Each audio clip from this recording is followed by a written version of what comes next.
Hello and welcome to Married in a Year. My name is Liza Chuma Akunyili and I am your host. We have been walking through a very structured curriculum called It's a Match. That's the season 1 of this podcast, and the goal of it is that at the end of season 1, you will know how to get a match, how to retain the match, and how to pick a match that is befitting of the future the Lord has shown you. And by the time we get to season 2 is about practical ways of dating. And so season 2 is called Dating in Real Life. So back to season 1, which is where we are.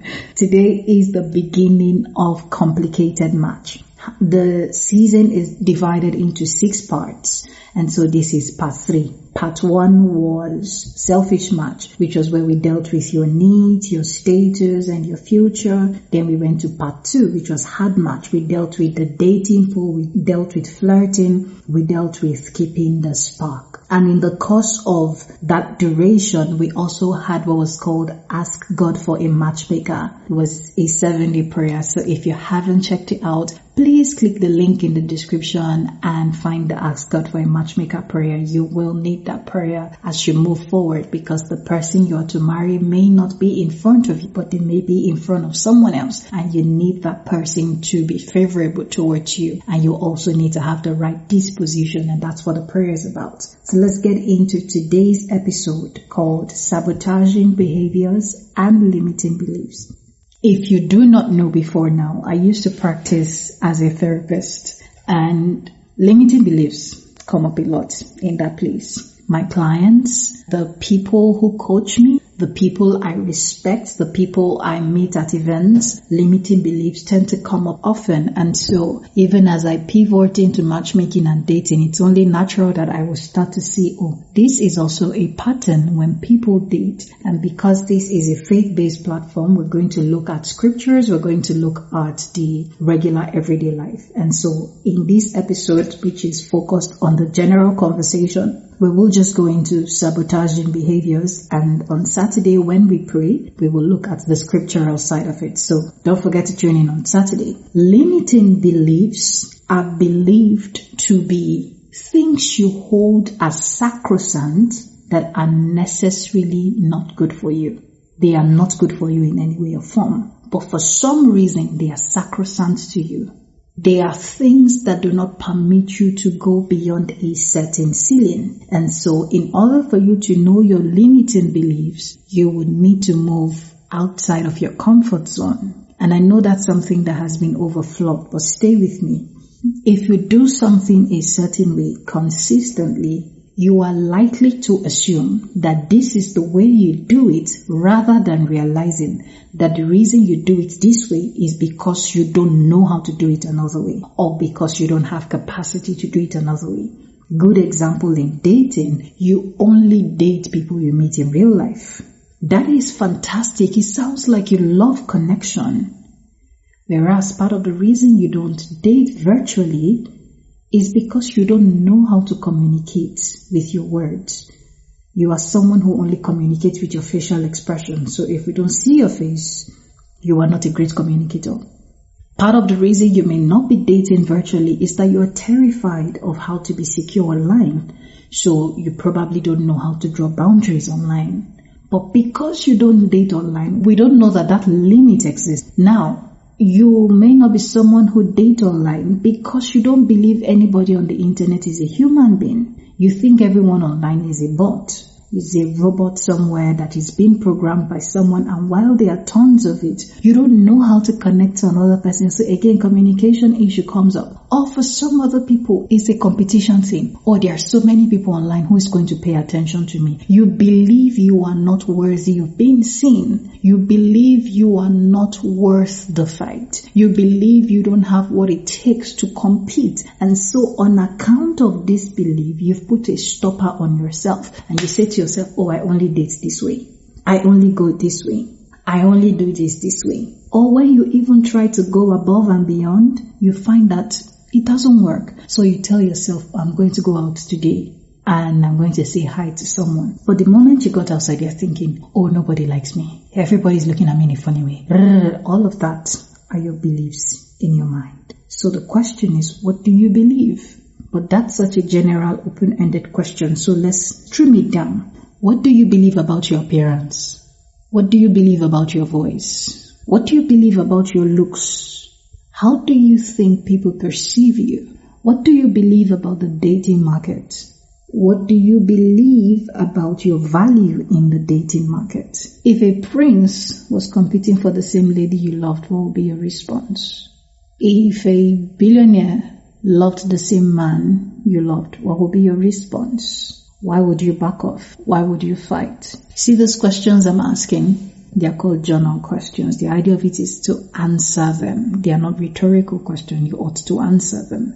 They tell you what you think. Except you simulate the situation, you may not realize that the problem exists until you get into it in real life.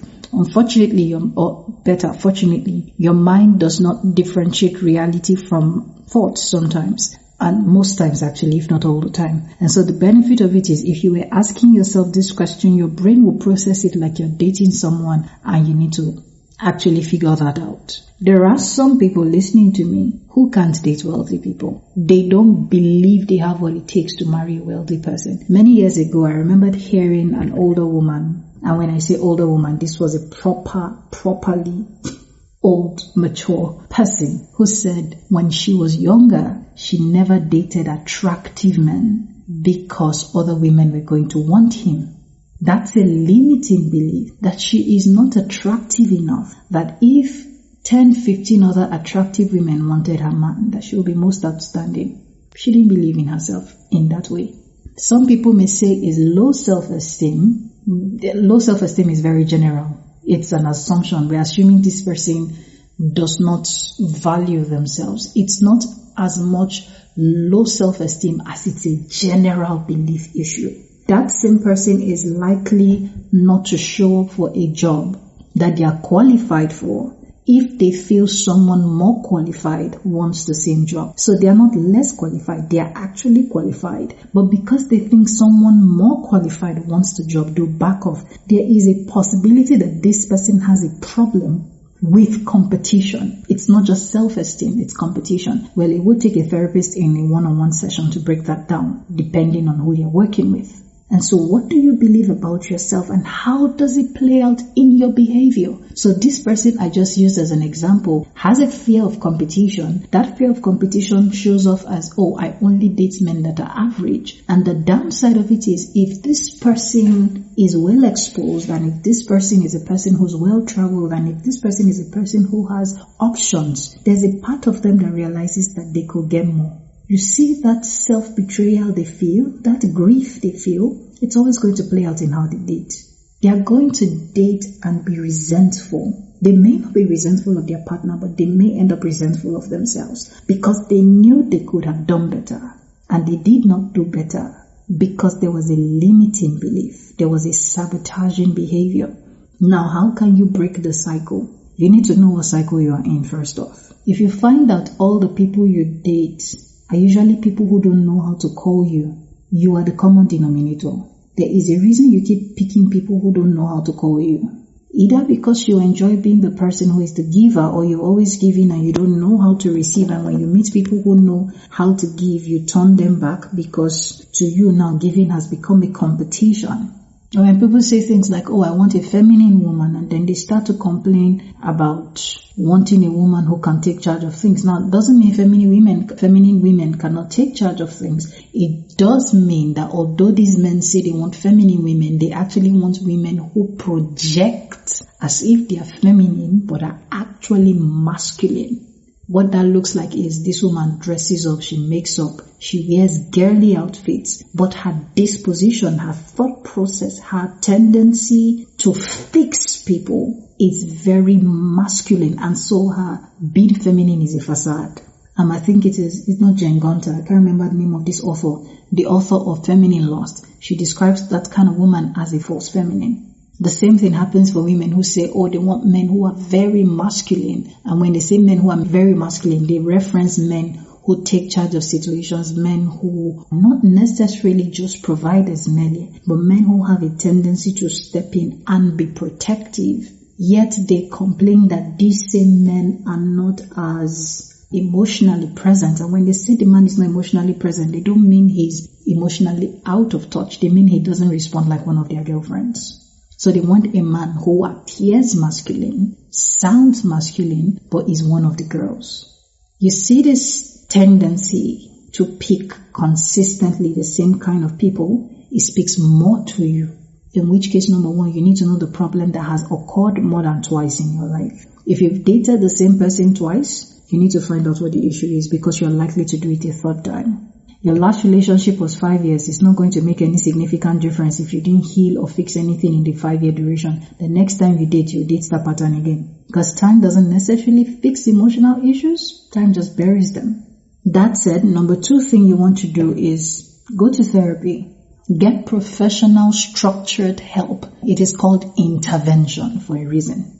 Get an intervention. This physics principle says that a body remains at rest or in constant motion until it is intercepted by an external force. If something doesn't alter the course of your life, you'll keep going the way you're going. So if you have bad money habits, you're always in debt, you come out of debt and somehow you found yourself in debt in another 90 days, you will always be in debt, except something significant happens. If you're a person who always ends up with people who are financially self-sabotaging, you will always pick those kind of people. You have a tendency to always do it. And always sounds like condemnation, but it is not, because your brain thinks in patterns. Your brain needs patterns to be able to make things work. There's something called generalization. Generalization is the reason you don't relearn everything in life. If you learn to drive in a Toyota and you get in a Ford, you will move the car. If you learn to drive a manual car and you get in an automatic, you'll still be able to handle a few things. The reason you can move from one place to the other and know what to do is because you simply generalized the knowledge, you transferred it and used it elsewhere. Case closed. That's why people who are generalists, people who know a lot of things, a bit about a lot of things, seem highly successful because they can generalize. They can take information from one place, plug it elsewhere and do it. It's the beauty of the human brain, but it is also the bane of humanity. Because then if you have a negative pattern, your brain assumes the negative pattern is the proper thing to do. And then when you attempt the positive thing and you do it temporarily, your brain assumes the positive thing was the interruption. Therefore, it tries to go back to the negative pattern. Let me use a good example. If you as someone who doesn't sleep well, you have a bad habit of not sleeping at night. Some people call themselves night owls. If they are night owls, then they'll deliberately sleep during the day. But you're a person who sleeps at night regularly. And then all of a sudden a season came in your life where you were not sleeping at night because you had a night job for 3 years. When you do stop that job, you still keep being awake at night. If you try to get yourself to sleep at night, you may succeed on Monday and won't succeed on Tuesday. And then you won't succeed on Wednesday and then you can get it on Thursday and not succeed on Friday. As a matter of fact, some studies say that it will take you 6 weeks of sleeping at the same time to be able to correct that. You don't learn a new habit in 21 days. It takes you an average of 45 to 90 days. And so people tend to put it around 60 days, between 45 to 62, 65 days. That's what it takes to change a habit, which corresponds with about your 6 weeks period for your sleep. Why am I saying all this? Some of you have, I know I'm speaking on the podcast, so I'm trying not to be hyper specific because it may not be applicable to you, but be applicable to the next listener. It's possible that the reason you keep sabotaging romantically is that you've been in negative cycles consistently, that your brain now thinks the cycle is what you should be aiming for. Which means if you do not have a strong intervention, you will go back to it. So you maybe talk to a therapist for one session and they tell you what the issue is, or they run an assessment and tell you, and you think, oh, because you have the assessment, good, now you can go live your life. You are likely to still replicate the error, because the intervention was not long enough to create a pattern. I used to say to my clients, you're sitting with me for 1 or 2 hours maximum in a week. It means you have 6 days and 22 hours to undo everything we did. If you go back to the same people, if you have the same conversations, if you have the same thought, you can undo everything you do in therapy. Which means if you needed 4 weeks of intervention and you've had this habit for 6 years, where someone else would take 4 weeks, you may actually need to be in therapy for 6 months. Because of how long you've had the pattern. Okay, you break the pattern, you break the cycle by knowing the cycle, by going to a professional to get structured intervention. And then number 3, by adjusting your community. If the community you have hates marriage and you're trying to get married, you are likely to find someone amazing, but you will tear them apart looking for their flaws. Why? The community you are in is always hunting for flaws. So you can't break a cycle in your life when there is a community that sustains the cycle. Your will, your human will is not that strong. You are not that strong. I will say that to you. You are not as uninfluenced, if that's a word, as you think. You are highly susceptible to influence. Babies and even adults sometimes respond to the mirror neurons. And the idea of it is that you mirror what you can see. If you move your hand a certain way consistently, your children will start to do it. They mirror what they see you do. Even as adults, when people begin to love themselves, one of the ways we know that they are paying attention to themselves is that their body patterns begin to imitate themselves. If you speak on a high pitch and you're speaking to someone who is very, very quiet, you find that your voice pitch drops to where they are.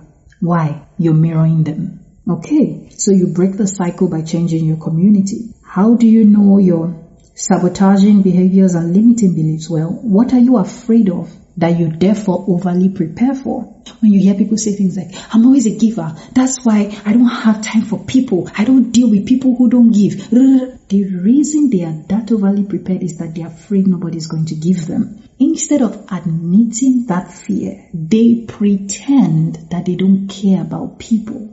They are quick to cut people off because they do not even trust their own sense of judgment. The areas of your life where you emotionally over-prepare are areas of your life where you are afraid. I won't bite my tongue on what I just said. If you are the person who goes on a date and you have to eat in your house before you leave, perhaps because you're scared you won't be fed, you're scared you won't like the food, you're scared you may get food poisoning and you're trying to prepare in advance. You're wearing heels but you also have slippers in your bag because you don't trust you will be safe. You go on a date but you also called your friend to keep them on standby in case they have to come and pick you up because you don't trust that the person you're going to meet is reliable. I'm just giving you examples. It doesn't mean those things are happening in your life. And if they are, well, here's the indicator. The areas of your life where you overly prepare for are areas where you are scared. The problem with fear is that fear makes you irrational. You are a very sensible person in life until you get afraid. When you are afraid, you can be a murderer. When you are afraid, you can abandon your kid. When you are afraid, you can hurt yourself. When you are afraid, you can say things you don't mean. When you are afraid, you can self-harm and harm other people. Fear makes you irrational, and the reason is because fear does not follow logical reasoning. There is a part of your mental biological system called the limbic system. What it does is that am I mixing this up? Limbic or reptilian brain? Anyway, I'm so sorry I brought that up. I haven't used that information in maybe one whole year or something. So I'm quoting you wrong. Anyway, it's the reptilian brain. If you Google reptilian brain, I'm sure you'll find something. The idea of it is this is designed to keep you alive. The same way you can't go to an average lizard and feed it. It doesn't know whether you're going to kill it. It just runs. That's what the reptilian brain is designed to do. Keep you alive. Move immediately as it hurts. That's what it does. And so fear doesn't communicate with the educated, intelligent, structured side of you. It communicates with this side of you that just wants to keep you alive, that says run. That looks like danger. We're not going to confirm if it is danger. We're just going to go. And so every time you are afraid, you are likely to do something, choose something, admit to something, agree with something that if you were calm, you were conscious, you were rational, you would never pick. And that's not a bad thing. It keeps you alive. The problem is when you are always afraid. If you're always romantically afraid, you're always going to make romantic errors. There's no magic around it. If you're afraid people are going to cheat, you're going to be paranoid about cheating, you're going to be controlling, you're going to be harmful and toxic eventually. It's the pattern. Because of fear. Fear makes you over-prepare. And so check your life. The places where you are romantically over-preparing are places where you are sabotaging yourself. Remember, this topic is sabotaging behaviors and limiting beliefs. And finally, when is it you and when is it your partner? Do you know the difference? Because for people who are highly responsible, their first thought is every error is my fault. But that's not true. That's not accurate. Sometimes the fault is your partner's fault. And I know therapists and coaches have done a phenomenal job over the years of trying to help people take the side of the problem that is theirs. So they say things like, if your marriage ended, you saw the signs and all those kind of things. Yes, there's that, but sometimes people are genuinely uninformed. And so you need to be okay with reviewing your past relationship and saying, oh, my ex was a toxic person. In which case your flaw in that is that you were ignorant of the toxicity, or you were wearing rose-colored glasses about the toxicity. What is not your fault though is their behavior. You are not the reason they are toxic. And so if you do not separate what is you and what is your partner's error, you would sabotage your self-esteem by taking on the blame for their flaws. You don't want to do that, because if you do, when you do get in a new relationship that is healthy, you will come in as a battered person and you won't even realize that you're battered. And so when we come in on Saturday, we're going to be praying about sabotaging behavior. We're going to look specifically at the story of the children of Israel when they got to the promised land. Because for many of you, the Lord has given you a promise for marriage to get married within the next 1 year. And so what are the ways your human tendency is sabotaging perhaps a prophetic word or an inclination in your heart? Until next week, Saturday, when I see you, my name is Liza Chuma Akunyili. Do check me out on YouTube, Threads, and Instagram at Liza Chuma. Bye.